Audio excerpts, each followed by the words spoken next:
નવસારીના સાતેમ ગામે ઘરમાં શિવ આયુર્વેદિક હોસ્પિટલ ચલાવી પંચગવ્ય અને નેચરોપેથી સારવાર આપવામાં આવતી હોવાની આડમાં બિંદાસ એલોપેથિક હોસ્પિટલ ચાલતી હોવાની મળેલી બાતમીના આધારે એસઓજી પોલીસની ટીમે ગત મોડી રાતે સાતેમ ગામે શિવ આયુર્વેદિક હોસ્પિટલમાં છાપો માર્યો હતો. છાપો મારતા જ જિલ્લા આરોગ્ય વિભાગના ડોક્ટર સાથે પોલીસ પણ ચોંકી ગઈ હતી. કારણ હોસ્પિટલમાં 7 બેડ રાખવામાં આવ્યા હતા, જેમાં દાખલ દર્દીઓને એલોપેથિક સારવાર આપવામાં આવી હતી. દર્દીઓને ગ્લુકોઝ અને અન્ય ઇન્જેક્શનના બોટલો ચડાવવામાં આવ્યા હતા. સાથે જ હોસ્પિટલમાં મોટા પ્રમાણમાં એલોપેથિક દવાઓ પણ મળી આવી હતી, જેથી પોલીસે આયુર્વેદિક હોસ્પિટલ ચલાવતા બોગસ ડોક્ટર નટવરગીરી ગોસ્વામીની પૂછપરછ કરતા તેમની પાસે સરકાર માન્ય એલોપેથિક પ્રેક્ટિસ કરવાની કોઈ ડિગ્રી ન હતી. સાથે જ હોસ્પિટલ ચલાવવાના કોઈ દસ્તાવેજો પણ આપી શક્યો ન હતો.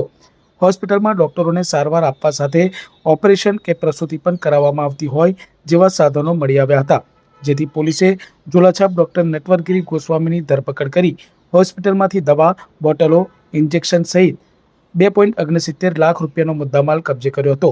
આ ઉપરાંત હોસ્પિટલમાં વિઝિટિંગ ડોક્ટર તરીકે આવતા નવસારીના જાણીતા MS ઓર્થોપેડિક ડોક્ટર કિશોર મોદીની પણ પૂછપરછ કરી હતી. જોકે ડોક્ટર કિશોર મોદી ફક્ત મુલાકાતી ડોક્ટર તરીકે જતા હોવાથી પોલીસે હાલ કોઈ કાર્યવાહી કરી નથી. જ્યારે આરોપી ડોક્ટર નટવરગીરી ગોસ્વામી વિરુદ્ધ BNS અને ગુજરાત મેડિકલ પ્રેક્ટિસ અધિનિયમ હેઠળ નવસારી ગ્રામ્ય પોલીસ મથકે ગુનો નોંધ્યો છે.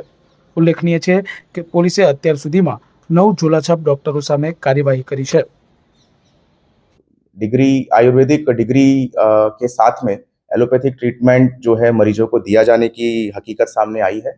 टोटल 6 से 7 बेड्स हॉस्पिटल के अंदर पुलिस के द्वारा इन्वेस्टिगेशन के दरमियान हो ऐसी हकीकत मिली है और टोटल 2.69 लाख रुपीस का एलोपैथिक मेडिसिन का मुद्दा माल जो है वहाँ से जब्त हुआ है।